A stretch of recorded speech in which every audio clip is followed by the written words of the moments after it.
All right, everybody. What's up? Welcome back to the Black Dog Sports Podcast. Today it's just gonna be me and Derek taking it. No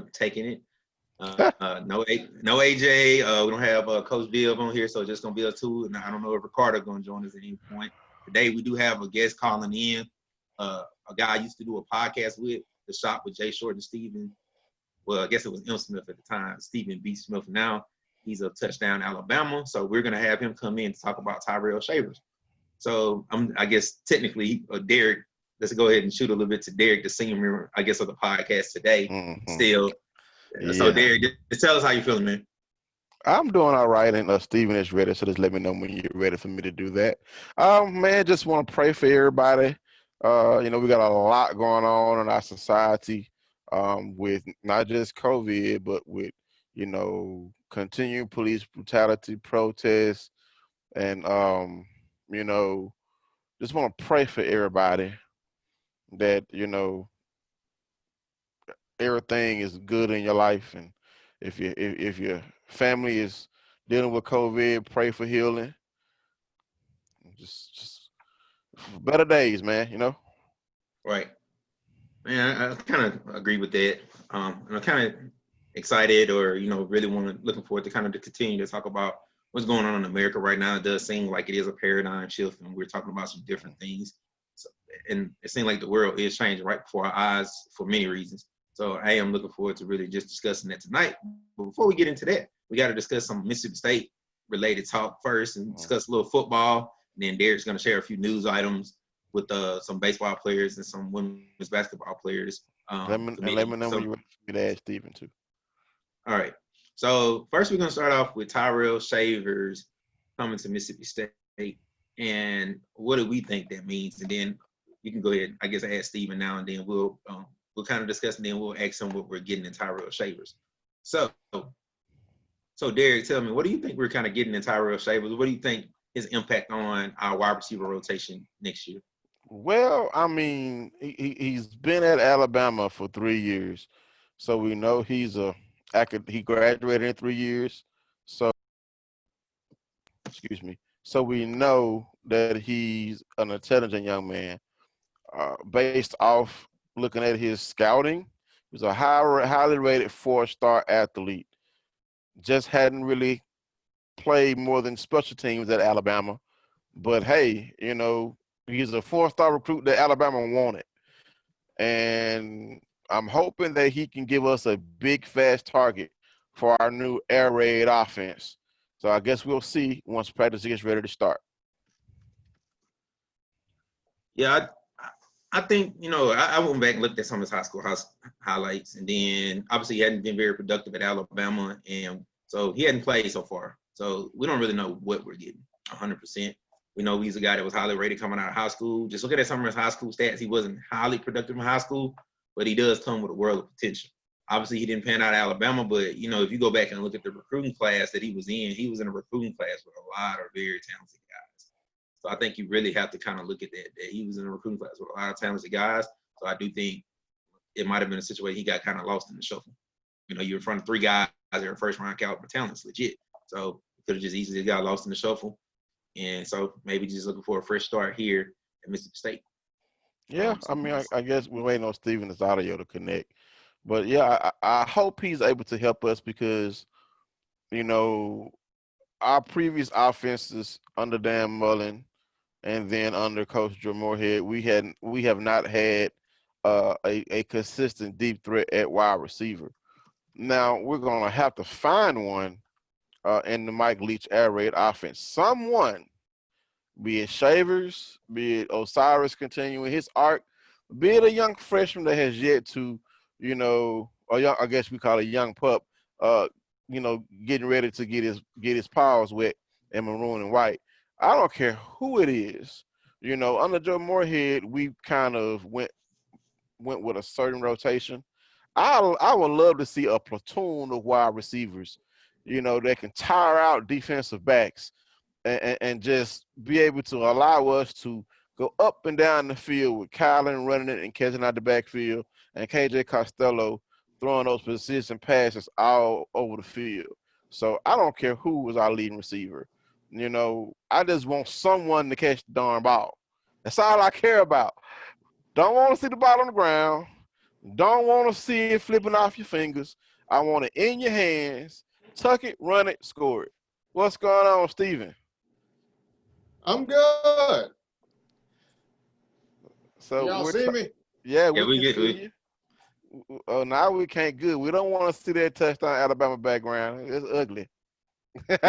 Oh, we definitely know that is ugly. That Alabama Crimson Tide setup you got back there. Yes. Mighty nice. So you have that as your virtual background, the touchdown Alabama thing? Yeah, that's kind of the virtual background thing. I wasn't trying to be offensive or anything. Yeah. I mean, we don't mind seeing it. I mean, we, you know, you're a friend of the show. We can't help that. I don't really care. Help that you know, just happen to, you know, cover a team that has been beating us up lately. But we think that's gonna change. Hopefully this year. You know. Well, if Alabama can fail the team next year with all those guys getting COVID.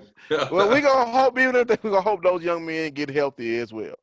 So all right. So Steven, just tell us what we're getting in Tyrell Shavers. Obviously, he ain't played much at Alabama, so just kind of give us a scoop on what happened there and why he ended up leaving Alabama. I mean, I kind of hate he's gone, to be honest with you, because I literally had him sort of penciled down as one of the guys that was going to break out, you know, on this roster in this rotation. I mean, he's 6'6", 220, you know, long, lengthy, athletic, runs smooth routes, can catch the football, can high point it. I remember at a high school competition he was at in Texas, he ran a verified 4.3840, so he's got speed.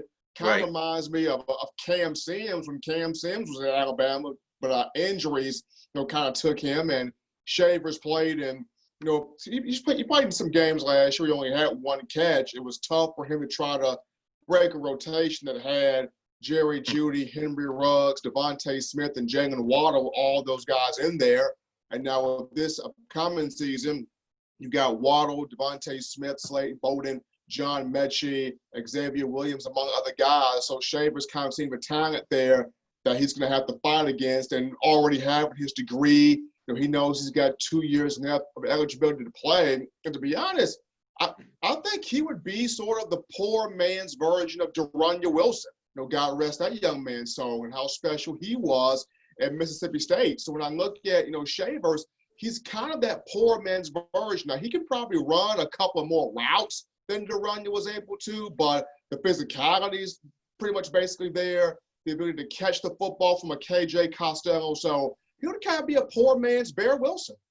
So why do you think he ultimately ended up deciding to leave Alabama? Like, why do people feel? I know there's another young man that left. I'm trying to think of his last name, Towson. Chadarius Towson. Yeah. Mm-hmm. What's crazy is, and going back to once again this whole thing with the transfer portal, the transfer portal has given, you know, these young athletes the opportunity to kind of see from this mindset. If I go to a school and if I'm not popping by the first 2 years, or if the coaching staff is not seeing me, you know, the first 2 years, but I got to get somewhere where I know I got to get some playing time in here. And not only just that, it's also the idea of incoming freshmen nowadays in college football are way better than what they were 2 and 5 and 10 and 15 years ago, because the training's better, the coaching's better, the technology's better, the workouts are better, the camps are better. These young men are coming to these colleges knowing, you know, what they want to do, how fast they want to do it, and how quickly they want to get to the league. And in this 2020 class for Alabama, you know, these guys are coming in hungry, pushing Indy and everybody out the door. So I'm hoping that, you know, Alabama doesn't get any more people in this transfer portal. But Tyrell Shavers going to Mississippi State. Mike Leach has got a good one. KJ Costello has a good one to throw to. The young man can play the game. So tell us a little bit about some of the guys coming in. I mean, it's a Mississippi State show, but kind of speak to some of the guys that I got coming in that may be leading to some of these 4-star guys, I guess, transferring out. Because the only one that happens, that must mean some beasts coming in. I mean, first and foremost, off the bat, you got a wide receiver in Javon Baker out of McEachern High School in Georgia. I mean, the guy's a freak show. 6'1", 6'2", catching everything. And what was funny was I got a friend of mine that's close to Fidarian Mathis, who is a defensive lineman, on the roster. And Fidarian Mathis is looking at Javon Baker, and he's looking at the offense going, who's that guy? Oh, he a freshman? Shavers left here. This is Fidarian Mathis, talking like this. So you got Javon Baker coming in here. You got Bryce Young, who's finally got on campus, starting to get some reps in there, with the ones, learning the chemistry and the camaraderie of the group. So, no, he's involved. You got a couple of offensive linemen, one being Javion Cohen.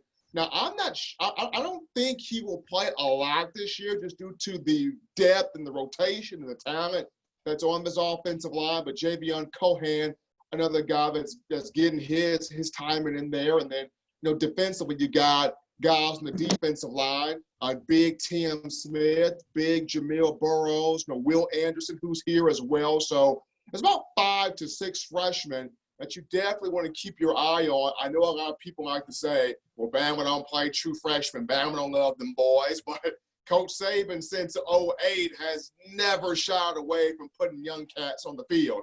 I mean, he's always said. I don't get that because Alabama's played freshmen a lot. Like matter of fact, I don't. That's what I'm saying. I mean, since '08, Saban's mantra has been, if you big, if you bad, if you can learn what we're trying to tell you, we're going to put you on the field and give you an opportunity to be successful. So, right. And go ahead. So with all these superstar freshmen coming in, do you anticipate? Of course, we're full for this year. So, I mean, we know even though they didn't work out at Alabama, maybe they could resurface or reshape their career at Mississippi State. So, who do you think is going to be the next former highly rated recruit at Alabama to transfer or want to transfer because of playing time? And if they chose to come to Mississippi State, what kind of impact do you think they would make? If so, Chadarius Towson is already in the poll now. Mm-hmm. So if Towson was to go to Mississippi State, I could see him. Remember the wide receiver? Was it Derek Pegues? No, Derek Pegues was a safety. It was a safety, okay. So, but when I look at Chad Towson at Mississippi State would be a really good slot/kick returner, punt returner. He would be an electrifying return man. I'm telling you that right now. He would have the cowbells clanging hard in the kick and the punt return game because this was a guy out of high school, Tanner High in Alabama, that was big time speed, big time blur, just a burst of explosiveness upon him, getting his hands on that football. And this is kind of one of the things that sort of bothers me about how Coach Saban does things is he likes to fluctuate guys. He would recruit you at wide receiver, and if it's too much at wide receiver, he'll throw you at running back. I mean, he'll throw you in the secondary, and you never really get the opportunity to kind of just develop and learn a set position. So that was kind of the issue with Chad Towson. He never got that chance to really kind of say, okay, this is my home. This is the spot I'm learning here. And I feel like if he was to go to Mississippi State, Mike Leach would give him that chance to grow and develop at wide receiver because the guy's got hands for days. And Mike Leach would also give him a chance to grow and develop in the special teams game. Well, I think with Chad Townsend, I think the thing is right now is more having a scholarship. Obviously, I don't think we're in a position to turn down a 4-star caliber receiver. I'm not saying our receivers aren't good, but we're not in a position really to deny a guy like that, especially if you can just come in and be a rotational guy. I think it's fair to say he's good enough to do that in a spread system. I think right now we don't have a scholarship, so you have to create that scholarship. Are you really willing to create a scholarship for this guy? If he's not a superstar or a star player, are you willing to do that? So I think that's the question. Yeah. And Jay, that's the big question. It's how much does Mike Leach see him as a superstar? Because you've got the superstar quarterback in KJ Costello. Right, we got and so Tyrell Shavers would give you the superstar receiver, especially with the size at 6'6". Hope to be, okay. Superstar receiver at 6'6". But the question would be, with Chad Towson, would he fit in Leach's scheme of the air raid scheme? would he fit in Leach's scheme of, being explosive out there in space? Now, as of right now, if another guy, was to transfer out of the University of Alabama program, I could see it maybe being a guy on the defensive side. Maybe Cornerback? Maybe not a cornerback, maybe a defensive lineman or a linebacker, not necessarily a corner. Though I would not rule corner out, but more so what I'm hearing is potentially defensive lineman, maybe a linebacker. Well, I think what you're seeing now with a lot of teams, and even with our program, they even said there'll be a little bit of an attrition. Obviously, had a few guys transfer, and it didn't turn out to be exactly as deep as it. I think the Jerry and Jones one turned out to be a major, I guess, the most drama, but I think he's probably even looking like he has egg on his face right now because I think his intention was to go to Ole Miss, and I think because of potential, and I don't know all the details, so I'm not gonna pretend I know, but I do think it had a lot to do with a potential NCAA investigation or tampering charge. So he ended up not going to Ole Miss, even though I'm pretty sure that's where he wanted to go. So now he's kind of in a tough position to. End up having. I guess I don't even think he's officially went to Florida State yet. Yeah, he does. He's with them. Okay. When they had all the drama with Norvell and that saying he contacted all the players and got caught on a big lie, and Judas, he was like, "I'm with you, coach."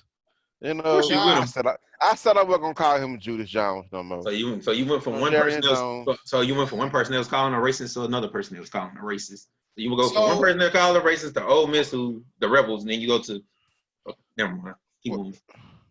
But what's crazy here is, guys, is I know my man was talking about defensive back. Could Mississippi State possibly get a corner from Alabama? Keep this name in mind. He hasn't made a decision yet. He's been in this portal for, months now, and that's Scooby Carter, the 4-star out of Texas. He's been in this portal. So there would be your defensive back if Mike Leach was to choose to get him. This was a very high 4-star, 6'1", 190, got length, loves to jam, loves to be aggressive, got great hips, loves to break on the ball. So if Leach can make a move to pull Scooby Carter out of there, that would be your corner. Yeah, I don't want this turn to a thing where we're just getting out of guys. Yeah, where did Nigel not end up though? Nigel not end up going to East Carolina. Okay. That tells you a lot. But I don't want to turn to we just getting guys from Alabama. Obviously, we've gotten Scott Lashley, and then we just recently got. I'm telling you, he's going to be good. He is going to be good. We only got him for 1 year though. But even in the 1 year you're talking about, he can play at left tackle, right tackle. The kid's a mauler. He's a good one. He would have been a 4-year starter at Mississippi State if he came here. I'm glad to have you. I think he's a guy that probably just chose the wrong program. Alabama probably wasn't the right fit for him. He's a guy. Go ahead. Yeah. I think that's the thing about Mississippi State is not to say we're a lower tier program or anything like that, but it's a small town school. A small town school is not the big, program like that. And a guy like a Scott Lashley could have went to Alabama and just got lost. It does happen. Some guys just don't have that mentality. You know what I'm saying? But you got to look. The guy like Cohen Davis, he's from Meridian. Meridian's kind of like the city a little bbit. Kind of has more of an edge to it. Scott Lashley's from West Point. West Point's a little small town.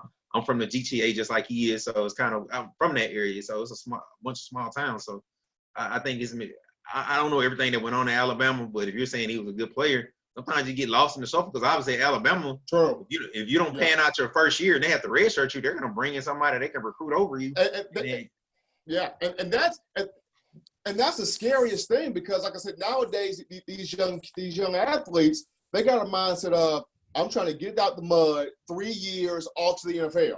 I'm trying to take care of my dad, grandma, whomever, also myself. Cousin Derek. Cousin Derek too. They trying to get 3 years and then off to the league. So in their mind is when I get on this campus, I'm gonna pop now.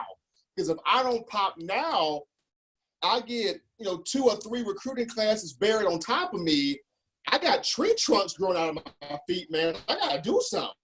Because it's going to come to a point where, as you said, Jay, you kind of get lost in the deck of cards and people start to quickly forget about you a little bit. So, I can't think of any times in Alabama where a guy's lost his position and then was able to come back later on. mean, that don't happen at a lot of programs, but No. it happens more at some programs. But Alabama, once you get recruited over, a guy kind of takes your spot. I mean, them coaches make those decisions because you look what happened with Tua. Jalen Hurts was a all SEC caliber player, offensive SEC rookie of the year, all that good stuff. And then he goes out there and the kid outplays him, and then he never gets his spot back. And he ends up being a guy that gets drafted in, what was it, the second round, if I'm not mistaken? Yeah. So, come on, man. Like, but then what sucks worse is like for the ones that get injured, that they start off the year well and they get hurt, and somebody else comes and takes their spot, and that spot's gone. Like I remember, Alabama had a 4-star kid at running back, B.J. Emmons, out of North Carolina, and B.J. was supposed to be the real deal. And 2016, he hurts his foot 3 games in, and lo and behold, Josh Jacobs takes over, and you never hear from B.J. again. Right. Yes, that's how Alabama is. So, kind of bring to the club. Stephen, I just want to, just thank you for joining us today. I mean, that was a really good discussion not just about Tyrell Shavers, but about some of the other guys that potentially are coming to Mississippi State or could come to Mississippi State, and then some of the guys that are already here. A little Scott Lashley talk. So, man, I just want to thank you, man, and just keep doing your thing, touchdown Alabama. I've been watching from afar now that, since we was able to reconnect, man, just proud of, it's been a long time since we did that podcast together, or a radio show together. So, man, just proud of the work you've been putting in. I mean, absolutely, man. Appreciate you, Jay. And Cousin D, do your thing, Cousin D. Hey, y'all take it easy. All right, you too, Steve. All right. So, I mean, that was an interesting discussion. I mean, talking about, the guys that we could have coming in, the guy that we have coming in. I mean, and like you kind of said, we don't want to say we want to all Alabama transfers, but if these guys are going to get in the portal and if we have room, are they too good for us not to go for, Jeremiah? I mean, we don't want to say we're the land of Bama rejects, but what if these young men come to Mississippi State and restart their careers and help us beat Alabama? Yeah, I mean, they're good enough. I mean, I think like at that receiver position, like a guy like Kadarius Townsend, like if you get a guy like that and you have a scholarship available, you have to like bring him on, because look at our slot position right now. I think the only guy I really feel like is going to really do well at that spot right now is Javonte Payton. Outside of him, I can't really speak to anybody else really having a significant impact. Austin Williams, we've been waiting on him for 2 years now. It still hadn't happened. So I think like you get a Kadarius Townsend in that spot, yeah, I think you do take him. Because, I mean, talent-wise, he at least is good enough to be in the rotation. I think you have to take a chance on that. But if you ain't got a scholarship, I don't know if you disrupt the chemistry of your team by bringing in some other guy. Saw what happened with Tommy Stevens last year. The fact that bringing in a Tommy Stevens the way that Moorhead did, a guy like that would have to pan out and be really good. Even though he got drafted, I feel like, it obviously disrupted the chemistry of the team. I don't know if we'd have won any more games regardless, but at the same time, we had to really be conscious about those decisions. You can't get too happy about it, because guys can start thinking like, what, you don't think we're good enough? You got to bring in all these Alabama dudes that couldn't cut it there. I think you just got to really be conscious of that. You're right. I agree. But some of these guys aren't good enough to play. Like, I think Tyrell Shavers fits kind of – I don't think he starts, but you're looking at Malik Heath and Cyrus Mitchell, and then I forgot who else is on the outside. You got Cam Gardner, and you got Dante Jones. You got a couple guys on the outside. So I think, you add him to that mix. I mean, he's going to be in that rotation, but I don't necessarily think – I think Osiris Mitchell and Malik Heath are going to be our starters. All right, so let's kind of move on a little bit and just talk about just transfers in general coming to Mississippi State. So, Derek, do you think, like, the transfer market is going to – I guess the transfer market, kind of almost a new free agent market, is going to be a little bit more we're going to be a little luckier with that this year. Obviously, last year we had Tommy Stevens. I just mentioned him. It didn't work out the way, of course, Moorhead wanted to work out. Maybe fans thought it was going to be that way the whole time. Isaiah Zuber, they never really seemed to be able to find a spot for him and get him in the rotation. The punter didn't even have eligibility love. It just seems like it didn't work. And it didn't even – I mean, he didn't. So, I mean, it just didn't work out for us last year. So, do you think it'll be a little kinder to us this year?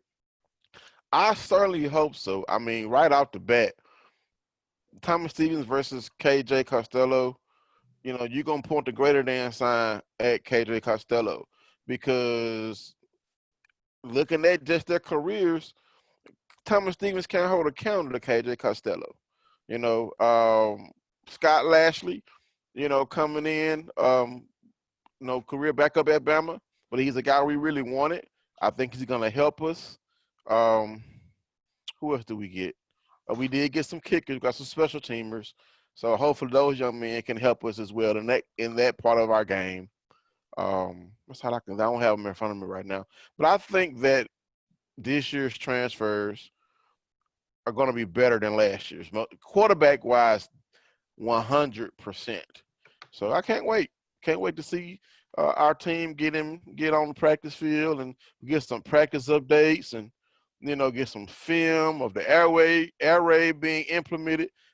I'm just excited, man, Yeah, and Bulldog football is in the air.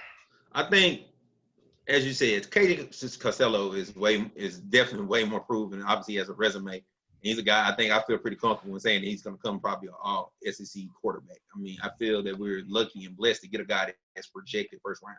Like that doesn't normally happen. I mean, Russell Wilson had a pretty stellar career at NC State before he transferred to Wisconsin, but he only got drafted in the 4th round, and that still was a shaky situation that he ended up at Wisconsin to begin with.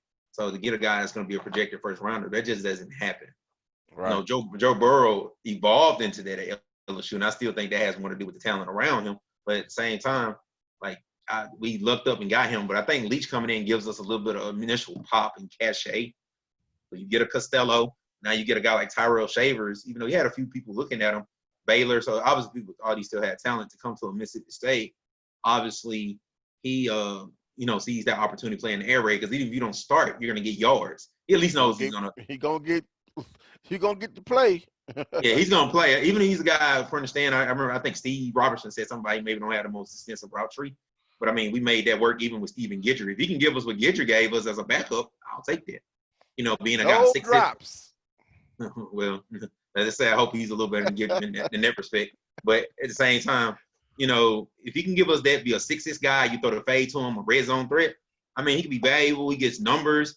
And then, spend 2 years here, then get a chance to go to the NFL with those tools. He's a guy that might get a look if he puts up decent numbers. So I think his opportunity to do that is higher at Mississippi State. In fact, we just throw the ball a lot. He's going to get the ball thrown toward him. So, I mean, it just makes sense. That's why Costello's going to come. He knows he's going to push 5,000 yards. A guy like Tyrell Shaver comes. He knows he's going to get a chance to get the ball thrown his way. And he has a chance. I don't know if he feels he has an opportunity to start, but he'll definitely be in the rotation, possibly our number 3 outside receiver. So I definitely see where he was coming from with that. And just with Scott Lashley, I think he'll definitely be in the rotation.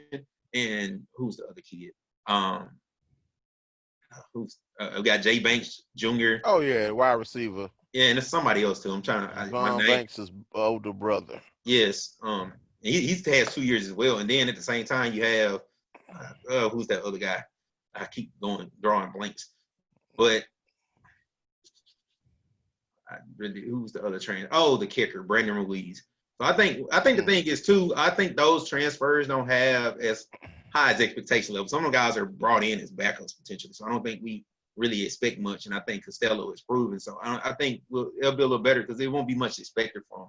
But I thought Zuber was a day one starter, in my opinion. I thought he would start. I thought he'd potentially be one of our top 2 receivers. But it didn't work out that way. And Tommy Stevens obviously had injury issues and caused all that drama. And, him playing and that decision to bring him in is one of the things that possibly cost Joe Murray his job. So, I mean, it ended up being a pretty big deal. So, Derek, as we transition, I wanted you kind of just share some I guess, MSU news. Okay. Some players that got drafted and some young ladies that have committed to the Bulldogs. Well, in football, we have committed the number 1 inside linebacker. I'm going to try to pronounce his name, Navantek Strong, out of Mississippi Gulf Coast Community College. I mean, that name just Navantek or Navantek. I mean, hey, welcome to the Bulldog family. Make sure you stay committed and sign on signing day. As far as in Major League Baseball, right now I'm seeing 3 former Bulldogs have been drafted in the first round. Justin Foscue by the Texas Rangers. In the CBA round, Jordan Westberg by the Orioles, and JT Ginn in the second round by the New York Mets. He was a junior? Who, again? Yeah. A 4-year, he's sophomore. Hmm? So, and the pick value for Foskey was $4.0 million. How was he able to get drafted? I thought you had to spend. Man, I have no idea, but he's on this list of getting drafted. I thought you had to spend 3 years when that's okay. I think this would have technically been his second year. So he was a sophomore. He didn't play much because he was injured. But I think in baseball, I think you can get drafted as a sophomore. Those rules, I'm not as well versed on the baseball. If you go to a D1 college, you have to wait 3 years, and then if you go, that's why a lot of guys go JUCO. I think that's in football. I'm telling you, that's what it is. I'm telling you, baseball, you have to go for 3 years. That's why some guys go JUCO. Because Bryce Harper, that's what he did. He got his GED. He went to JUCO for 2 years, and that's how he got drafted at 18 years old. Well, JT again is on this list. Now, in basketball, we added 2 transfers. Katarion Thompson out of Bowling Green. She is a 3-point shooting specialist, which we're going to need. And then as a freshman, we got Charlotte Cole from Germany. Now, Coach Nikki said she was going to be bringing in some high-profile recruits. And boy, was she right. She has committed 2 4-star point guards for the class of 2021, Kanisha Godfrey and Maya Moore. So, 2 nice young ladies, both athletic, both can shoot it, both are good defenders. I like these 2 commitments for our Lady Bulldogs as we start the Nikki McCray Penson era off right as far as recruiting wise, Jeremiah. Man, it's good. It's good though. I'm gonna check on this JTGN thing. That's odd. I did think you had to wait 3 years, so maybe it was a special rule because of just everything going on this year. So maybe so. But let's go to kind of our major topic for the day. We really wanted to discuss what was going on with, I won't say Black Lives Matter, but with the protests and just really what's going on in the state of the world right now. So what I'm about to do is show a quick little clip. Why did you disable sharing? Hold on. Give me a second so I can go. share. All right.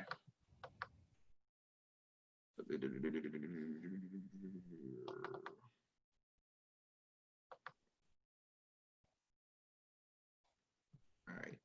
So I'm going to play a couple clues. Partnership with the police to show that Starkville understand for that. We understand for love, peace, and work together as a community. Let's be five. A counselor and longtime resident wants to help. This is Starkville protest. Right to their community. Yes.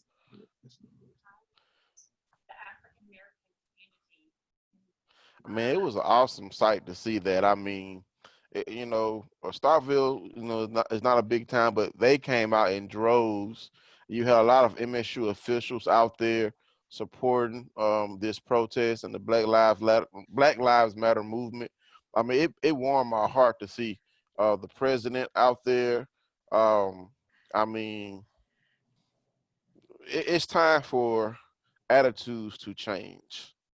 As far as how African Americans and all people are treated in this country. We're all children of God, and under our quote unquote flag and anthem and constitution, we're all supposed to be created equally. But we know our history, and even now, we have not been treated equally. It's time for the bill to come due to start treating all people, all citizens in this country, all inhabitants of this country as equal in the eyes of God and as human beings. Jeremiah? Yeah, and I don't know, like, I guess the next question was like, do we want to see more? But I think with this particular protest in Starkville, I don't know, it's just I was glad it was peaceful, right? What? Let me thought out. So my thing is like with a lot of the protests, like I said, what I've been more encouraged by just world-wise is just I see a lot more just tangible actions being taken as far as like people talking about changing policies. The protesting is cool. That's cool and everything, and it's cool. Everybody all unified, but let's be real. Some of the people really don't got anything better to do in some cases. So some people, not working right now. They're not. A lot of people, whether it's furloughed, laid off, or they're working from home, they don't have as much to do. So I mean, I think that's a lot of evidence. Everything is like I said last week, and even I saw someone else say, maybe yesterday. Everything's kind of a confluence of everything, and I do like that people are protesting and that my university is participating, things like that. But it's almost like you have to do stuff like that now. So I don't know if I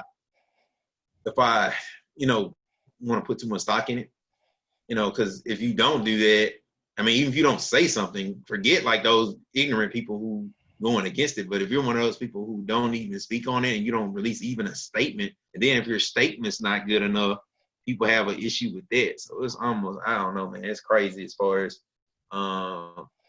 just with that. I mean, in some way, I won't say I never thought I'd see it in my lifetime, but it does feel a lot different than normal as far as with Black Lives Matter and the movement. I see tangible changes. Now, I still feel there's a lot of things that need to happen, and even from the Black person things that we have to do. But you are seeing people, as someone says, kind of a paradigm shift. And I do think that it's something that's, at one point, is it sustainable? But at this point, like, it does look like it's going to continue. Maybe a guy like Cap's going to get his job back or get a job in the NFL, because I think for a while people didn't want Cap on their team because they say it was distraction or the fan unrest. But now a guy like Cap doing what he's doing, it's weird that it's almost in vogue, to be that way. So a guy like Cap is really no reason to not have him on your squad. You're not disincentivized for having him on your squad. You have incentive to have him on your team. So I think that's something I think you're gonna see once the NFL season starts back. So I guess I kind of answered one question, but Derek, do you think that I might have jumped a little ahead? 1 second. All right. Do you think this movement has kind of grown past just a wave, as we kind of mentioned last week? And for those uninitiated, a wave means it's the latest trend of what's going on. No, I mean, it is something that needs to be sustained to, I guess you can say, force the change that we need in our society. Because if the protesting stops and nothing has been gained, then what was the purpose of you protesting in the first place? Now I understand sometimes things take time, but this is some things that our community, local, city, town, state, and national leaders can start the process now. I mean, you have monuments being removed, you got libraries being renamed. That's all well and good, but what is that going to do to stop the main problem? You have people calling to defund police, and I don't necessarily think that's the answer. Reform and holding officers accountable when they do not follow proper procedure is a better start for me. You know what I'm saying? And because there's other videos coming to light now of Black men saying they can't breathe, officers not giving a damn about checking on their well-being. You just worried about arresting them. You worried about getting them in cuffs, and then you were, he's dead, he's dying. Well, he's gone now. You didn't treat him humanely. Everyone's not resisting when they move. Some people are really trying to live or trying to survive the exchange with you. So no, we still need to protest. We still need people to protest until some sort of change has been enacted. Not just giving us a nibble. We need a whole pork chop, or a lamb chop, or whatever piece of meat you want to eat. We need more than monuments being renamed. Because I could give a damn about a monument being renamed. A monument's not going to shoot me in cold blood while I'm unarmed. You know what I'm saying? A library renamed is not going to help. It's not going to change anything. A school renamed is not going to change anything. But if you reform and hold police officers accountable for their bad acts, that's the change that needs to happen. And that's just my opinion. I think that's one thing. I think the thing is for true change to happen, we have to really start, and it's something that ain't gonna happen just by enacting one law or rule, but it's a start. And it's the systemic racism. It's the little things, like I mentioned last week, being a Black male in education, there's a lot of things that go on. I dealt with a lot of things in my career that's tough as being a Black male, and a lot of my friends who are Black males, including our co-host AJ, has dealt with the same challenges being a Black male in education. And then you look at some other arenas, just certain things, like in football where you don't have as many Black head coaches. You don't, for a while, a guy like Lamar Jackson, excuse me, people were saying he should switch to receiver, and now he's looking like he's going to change the game. People didn't even want to give him a chance. They were saying that he was a project. This guy's already won the league MVP in 2 years. So those are the things that really we're still battling against, especially being black men, is that people just view you as a threat, whether you're doing something aggressive or you're being smart. And I think those are the things, and really like with our women and our kids, the systemic thing, I even can speak from the school system standpoint, either they're overly punitive with our kids or they coddle them. They don't really treat them as a true student like the way they should be treated.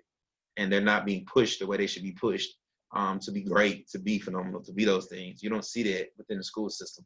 There's a lot of systemic things, whether you're talking about financial information, buying homes, voter suppression. There's a lot of things that have to be torn down. And a lot of times people are even getting called out for those little microaggressions. Now we're not talking about small things, but like the lady, Laura Ingraham, how years ago she told LeBron he needed to shut up and dribble, like the most ignorant, the most racist microaggression you probably could have, telling a black man he needs to just shut up and dribble. Like, who do you think you are? And then when Drew Brees said something about the flag, like, oh, he has a right to an opinion. Really? Really? So it's those type of things. And it has to stop that point where, we're allowed to just be us. Like, I think that's the main thing. I think somebody talks about what's equality and what's that and what's that look like. I think somebody said true equality is like we should be allowed to have our ability to be terrible at our jobs too. Like, I hate to say it, just being real. I mean, you said be terrible at your job. I said there's a lot of white people that get to be terrible at their jobs and get to keep them. Like, I mean, I'm not really even trying to be funny. I understand why you're laughing, but that's the sad part is really the truth. Like, that's true equality when we get to be bad at our jobs too and keep them, the saying, growing up, but a lot of people say if you're black, you got to be twice or 3 times as good. You see that. I'm a teacher, I understand that. But at the same time, because honestly, I will say, I see white teachers, they're not sometimes as strong, but they're allowed to sometimes even be praised, even though they're not even that great. Or just in a lot of jobs, you see a lot of people that are white or anything like that, they're really not that good. And they get to keep their job, but if you're black, you have to almost be better than everybody just 5 times better, right? Yeah, well, they say twice, but same difference. And just so you can keep your job or someone can view you as competent. Like, people are always trying to say that you're not competent, even though you're always showing that you are. You could be a person working at a think tank or something. And it's like they're trying to figure out if you're competent. Like, really, I'm working at a think tank. Like, come on. So it's always foolishness like that where people always question your ability. And I think that's the thing. People have to understand those microaggressions, those little things. Like, you're not allowed to be who you are. Like, it's kind of a couple years. I'm sorry I'm being a little long-winded. But Richard Sherman, all those years ago with Aaron, whatever her name is, Aaron Andrews, he made the comment and people got all outraged. But Deadspin wrote an article where it basically said you can't be black, talented, and confident or cocky. You can't be those. You can't be all 3. You can be 2 of them. Like, you can be black and talented. Everybody's like, oh, look how talented he is. But as soon as you show any type of confidence or cockiness in some people's eyes, there's something wrong with that. You can't just be, but there's plenty of, honestly, white males or people that are different persuasions. They do that. They're what they are. They're good at what they do, and they're confident about it, like a Johnny Manziel type or anybody like that, and to celebrate it. People love Baker Mayfield, but obviously he ain't winning with it. Johnny Manziel isn't in the league. So it's obvious that their cockiness or their persona cost their team wins, but no, nobody says it. Now they want to say something wrong, but it was something wrong with it the whole time. So I think that's what you kind of have to look at. All right, so it's kind of, I think, do you have the tweet from Neil Cohen, Derek? No, I don't have the tweet. I have the tweet from the intercollegiate guy. Well, we didn't get into that one yet. Oh, wait with me. So fans, what I wanted to do is read, I guess I don't have the whole tweet. I don't know if she deleted part of it. And it's kind of speaking to MSU, and I'm just saying I'm proud of this lady for saying this. Neil Cohen, who is John Cohen, our athletic director's wife, she said that lost some followers this week after supporting Black Lives Matter. So let's just rip this Band-Aid off. I'm Jewish by choice, proud parent of a transgender son. My daughter's boyfriend is black, and my son's girlfriend is Muslim. I adore them both. So I think essentially she's saying, you know, their family, just to wrap it in a tight bow, she's saying her family is fairly inclusive. So Right. she don't understand why everybody else is being all foolish about this stuff. Because I mean, that is kind of a definite melting pot of a family where, you know, you're Jewish, your daughter is dating a black guy, you have a transgender child, and then I don't know if it's one of the same kids as a girlfriend that is Muslim. So that's, I mean, obviously they don't care. That's one of them. I know people say, "Oh, I have a black friend," and I think when you got all that going on, it's kind of hard for me to believe that it's like the fact that your kids feel that comfortable. One of them's transgender, one of them's dating a Muslim, and one of them's dating somebody that's black. I mean, those are some vast extremes. Right. Well, I mean, I'm glad you brought that up. I mean, it takes courage to speak your mind in our society, especially with something so. I guess it shouldn't be divisive, but unfortunately, it is for a lot of people in our society. You know, we know our lives matter, but you know what? What the young lady said in the Mississippi State Women's video: all lives can't matter until Black lives matter. So, you know, I'm thankful for you giving me that nugget that Mrs. Cohen said, because I didn't know that. I didn't follow her. I'm probably going to go follow her now so I can get some knowledge if she chooses to speak her mind again. And just to learn more about our athletic director's family as far as the what makes up their family. You know, you can't have a closed mind and have the makeup of the family like you just described. You have to open your heart and love, you know, and I hate to be getting religious on this. Jesus loves us all, black, white, Puerto Rican, Haitian, LGBTQ, it doesn't matter. And so for her to speak her mind like that just shows you that, you know, the love of Christ that she has in her heart to say what she said. And the follower that she lost, so what? Oh, got some eye. Sorry about that. She about to gain another one in me. So I'm going to replace one of those followers that she lost. So Mrs. Cohen, you have a follower in me now. So, you know, I'm proud that you said that. Thank you. Yes, son. I am as well. And I thought it'd be a cool little negative to add into context of what we're talking about. Right. But let's kind of move on. This is probably the last little item of the day. And it comes from an email from the Intercollegiate. I don't know, Derek, if you have that. Not an email, but a tweet, I guess it was. Let's see. I don't have it on the computer because I didn't know we are gonna get to it, but I can read it. And it's on Twitter. The page, the Intercollegiate, recently sent a records request to Mississippi State for Mike Leach's emails and text messages in the wake of tweeting a racist coronavirus meme, which happened months ago. You know, we're trying to get past that, but you want to bring this back up. Now MSU wants to charge a prorated amount for Coach Leach's multi-site to search his text. And the email that was responded, because your request includes a request for text messages from Coach Leach's personal cell phone, a portion of his estimated salary includes the cost for Mr. Leach to search his phone to determine if there are any responsive messages that pertain to Mr. Leach's employment with Mississippi State. Based on a preliminary research, nothing was found. So I did a little digging up on this company, and they are a legitimate media company, but they kind of look for inflammatory stories, which of course in our society, that's what people want. They want what would give clicks, and Mississippi State fans came out in full force to, I guess, you know, figure out what the Intercollegiate was up to or whatever. I didn't necessarily know that Mississippi State had the power to ask Coach Leach to, you know, share his personal email and phone, you know. So, and now if it was Mississippi State related, yeah, you know, we know what happened to a certain former Ole Miss coach who did dirt with state-funded phones. So, I mean, here's the thing. We know what's going on at Iowa. Saw what happened at Utah.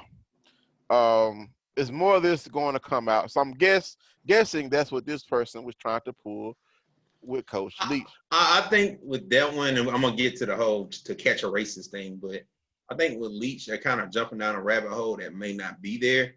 Just and that's not me trying to just pump up Coach Lee because he's our coach or because he came on our show. I don't get that he would just make flippant racing remarks. He don't strike me as that type of guy. He seems, I hate to put it this way, he seems a little smarter than that. So if he was to say something, I don't think he would have it documented or he would have it in his text messages for one. He probably would have deleted them by now. So I give him a little bit more credit than that. I don't think he'd be stupid enough to open himself up for that. Because I think the new thing was tone deaf. It wasn't racist. So that's the first piece of that. We're trying to move forward. That's whatever. But still, I mean, it would have been a bigger deal if it was a climate where people actually were like not quarantined. But at the same time, like I don't think he's a racist. I think he's probably a hardcore Republican guy, whatever. But I don't think he's a racist. And I definitely don't know if you'll have a lot of racists. I mean, he actually has, and I hate to put it this way, he has black people in important positions of having to actually use their head as far as in his leadership, in his in administrative team. So I think he wouldn't do that if he wouldn't have a bunch of black people in his thing if he didn't think that black people were competent in anything like that. I think they're going down a rabbit hole. They looking for something that ain't there. And that kind of goes to my overall question, trying to the end.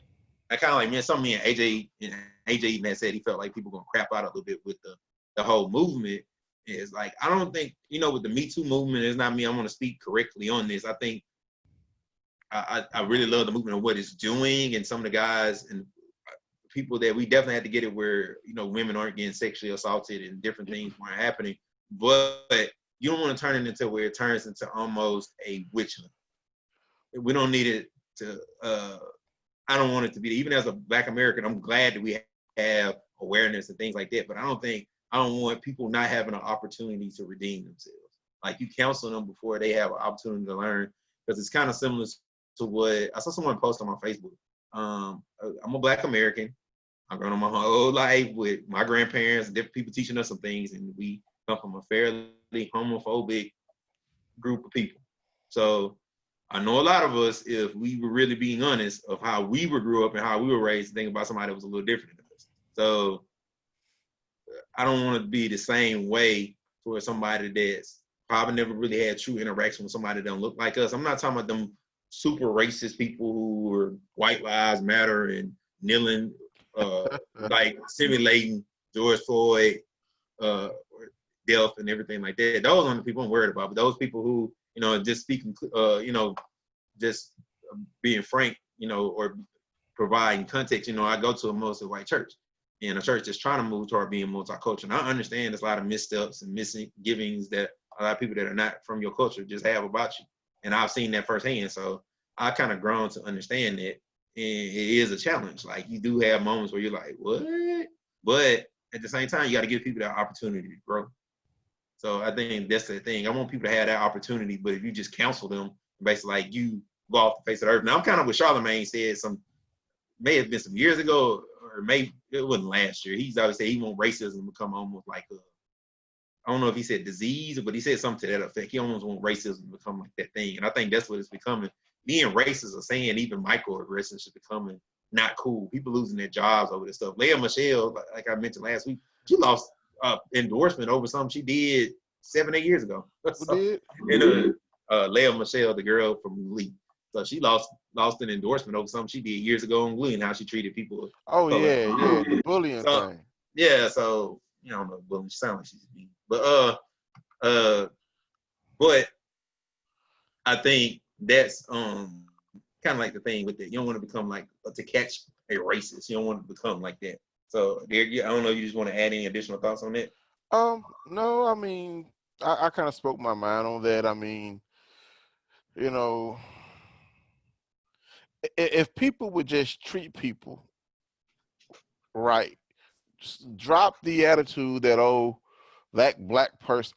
I was chatting in my Chiefs group, and this guy is upset that Patrick Mahomes is speaking out. And he was like, just throw the ball. So I was like, well, we have to start having a discussion with him. And then he's like, he starts bringing up stuff about the flag. And I said, well, bro, this ain't about the flag. So then I straight up asked him. I said, are you racist? I said, do you call black people the N-word? He says, well, no, I don't think I'm racist. I don't call people the N-word. He said, but he feels like his children should be to be brought up the way that he was raised. I said, is that looking at people like me lesser? You want me in chains in your fields? You know what I'm saying? He's like, well, I feel like I got white privilege and white supremacy. I said, just because you're white, you feel like you're supreme over me? I said, you shouldn't have a privilege over me just because you're white. I said, you know, that's the problem in this country anyway. We have overcome that as a people. We've shown you that we contribute just as much to this society as white people have. You know what I'm saying? Black people deserve the same rights and privileges that white people feel they have.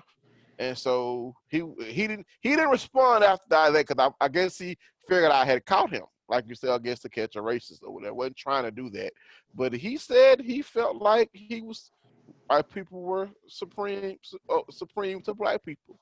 And I said, you may be supreme over me in something that you know how to do. I said, but there are things I can run circles around you in, homie.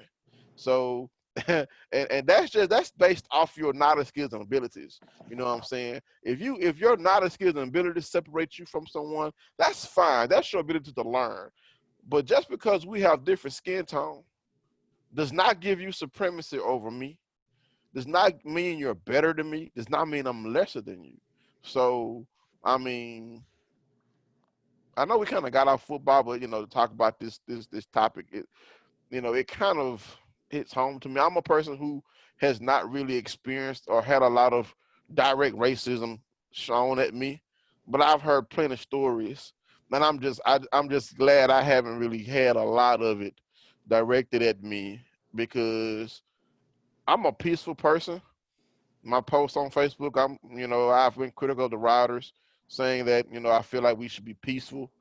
But I don't necessarily know what I'll do if I'm directly impacted in my face racism. I don't know if you saw that video of that young lady slapping that white lady who told her to go back to her country, and then she shoved her, and before she knew it, the young lady gave her a slap, and the woman went out the store. And then her husband. I need people, and I don't mean to cut you off. I think people need to retire this in 2020. Please stop with all that. Go back to your country stuff. I am from Brooksville, Mississippi. I don't know nothing about no Africa. I'm not exactly. I don't know nothing about that. I'm not African American. I'm black. Like I'm in black. I don't look at it as a negative word. I'm not from Africa. Like I need people to stop that. My ancestors are from there. Matter of fact, my mom even did an ancestry test. They're from like Ghana, they're from certain places. We even have some English and Filipino stuff in our background. I am not from Africa. So please stop saying that. Stop telling people, unless they're actually from Africa, stop telling people to go back where they're from. So if you want to say that, I'm going to tell you, go back to Europe before you came here. So if you want to say that, please stop doing it. We're going to retire that in 2020. Stop telling people to go back where they're from. I am from Brooksville, Mississippi, from Phillips Loop. That is where I am from. So if you tell me to go back to my country, I'm like, I'm already there. That's what I'm going to tell you. So please stop that in 2020. I don't know why you think that's a good statement or anything like that. Trust me, we would have never left our country if you didn't steal us from there. So let's just go there. So let's just keep it 100 there at the end. All right. So I guess as we kind of close out. So Derek, do you have any final thoughts before we close out the show? No, man, this has been a very entertaining show. I mean, I do want to say this. If you're listening, y'all don't hear that beep in the background. Jeremiah got a battery for his smoke detector, y'all. Hey, COVID was finally over, man. So I had to worry about that beeping no more. Yeah, I finally got that fixed after like 4 years or something like that. So I know Arthur probably gonna bring it up, but I got it first. So that's all I got, man. Go ahead and close us out. Oh man, just tell everybody just to be safe, man. I'm glad that the world is changing, even though I'm in the house and can't really participate in it. But the world is changing from afar, being in Houston and everything like that, George Floyd was laid to rest here. But I'm just glad the world is changing, man. That's just very exciting just to see that. And I just want to see how it continues to go and what changes ultimately will continue being made. But, we can't say praise the Lord and go dogs, but I guess I'll just end by saying Black Lives Matter. Peace. Oh,